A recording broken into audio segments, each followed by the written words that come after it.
Bizarre, on est toujours du côté des bons. Oui, vraiment, c'est bizarre. On est toujours du côté des bons. Voilà la réflexion que je me faisais cette semaine en pitonnant d'un poste de télé à l'autre. Prise de conscience peut-être pas soudaine, mais toutefois particulièrement aiguë et qui me donne envie de prendre la plume pour tirer tout cela plus au clair. Oui, c'est étrange. Nous les Occidentaux, les Nord-Américains ou les Européens de la communauté, quelle que soit la grande cause que l'on adopte, nous avons toujours raison. Nous sommes forcément de la bonne religion ou de la bonne sensibilité philosophique, de la tendance politique globale correcte, et bien sûr, engagés aussi quand il le faut du côté des justes guerres s'ils s'en présentent. Cela va de soi, puisque nous sommes occidentaux et que nous savons de ce fait quasi héréditairement toutes les bonnes informations. Pourtant, aujourd'hui, il y a quelque chose qui commence à me gêner en profondeur dans ce scénario réflexe. Je voudrais nous regarder à la loupe. Je voudrais savoir si nous sommes de vrais naïfs ou si nous faisons semblant d'en être, parce que c'est plus confortable. Il y a peut-être des deux à la fois. Mais plus j'avance, plus je penche pour la deuxième solution. Nous tenons tellement à notre fauteuil mental que nous ne voulons plus rien imaginer en dehors de lui. Cela devient flagrant, nous en sommes arrivés à préférer voir venir vers nous un aliment aseptisé et prédigéré que quelque chose de cru ou de nature qui pourrait nous faire souvenir d'un autre goût des choses.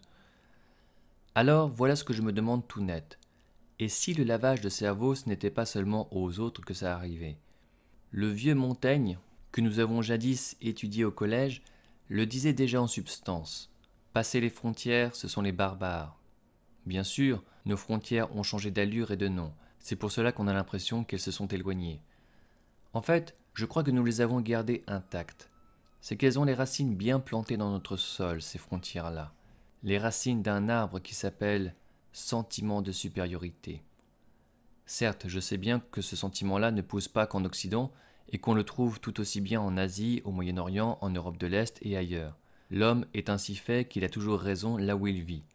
Seulement voilà, notre position de parents riches, de privilégiés dans un monde qui s'entre-déchire plus que jamais, nous rend sans doute davantage responsables que d'autres, plus responsables de nos paresses, de notre docilité à nous laisser enrôler dans des mouvements d'opinion dont nous ne connaissons ni l'origine juste, ni la destination, plus responsables enfin de notre propension à nous anesthésier les uns les autres.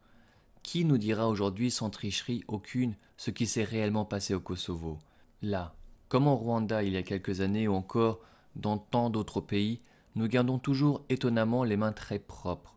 Ce n'est pas vraiment confortable de chercher des causes derrière les causes. Alors je me dis qu'il serait grand temps de se secouer, de déployer nos ailes engourdies et de regarder les choses d'un peu plus haut. Je suis persuadé que par ce mouvement, on verrait vite qu'il n'y a ni bon ni mauvais, mais simplement des êtres humains, ou plutôt des apprentis humains. Des hommes et des femmes qui n'ont jamais appris à vivre, qui n'ont jamais même imaginé une école pour approcher l'art de vivre, l'art du respect, l'art de dépister les premières traces du bonheur là où il commence à fleurir. Bien sûr, il faut du courage, il faut de l'amour pour prendre un peu d'altitude, mais d'abord et surtout du gros bon sens.